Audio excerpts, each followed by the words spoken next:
I'm Bryan Hyde, and I'm telling it like it is.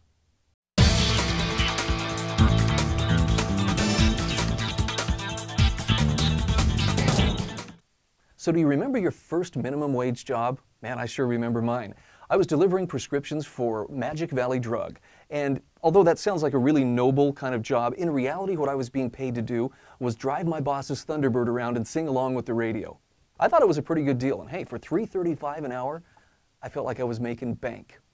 I was thinking about minimum wage lately because there's a move afoot, probably because it's an election year, to raise the federal minimum wage from $7.25 an hour to $10 an hour. Now, I can see the advantage of this from a couple of different points.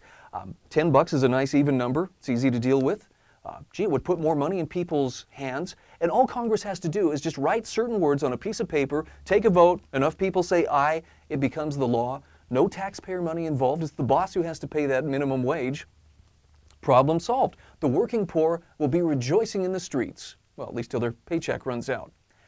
But that's not how minimum wage hikes work. In fact, minimum wage itself presents somewhat of a problem. And it's for this reason alone. Some jobs aren't worth the minimum wage. What? I know. I'm not trying to diss on anybody's job, but whenever an employer goes to hire someone for a position, they place a subjective value on how much that job is worth to them. To do that work, it's worth this much an hour. Let's say, for instance, the boss decides it's worth $8 an hour to do that job.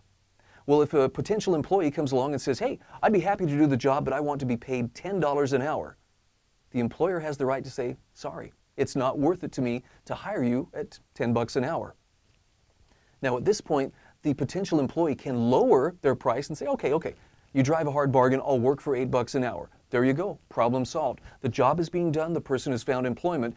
But see, where minimum wage laws come into effect, the free market stops. Instead, the government substitutes its power and its wisdom. And at this point, the employer's told you can't hire a person for less than this amount. We'll say $10 an hour.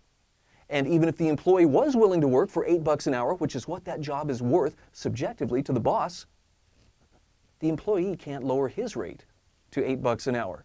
See how that works? So given the choice between paying someone more than they think that job is worth or simply not hiring them, which do you think that employer is going to do? The answer is pretty obvious. They're not going to hire. They may work a few longer hours themselves, but it will not allow them to meet the kind of profit that they need to meet. And now you translate this to the larger scale. What about that person who was looking for a job, who was willing to work for the lower wage, but now isn't? Who do you suppose gets to pick up the bill for them? Here's a hint. It's the taxpayers. We get to pay the unemployment benefits. We get to pay the welfare benefits.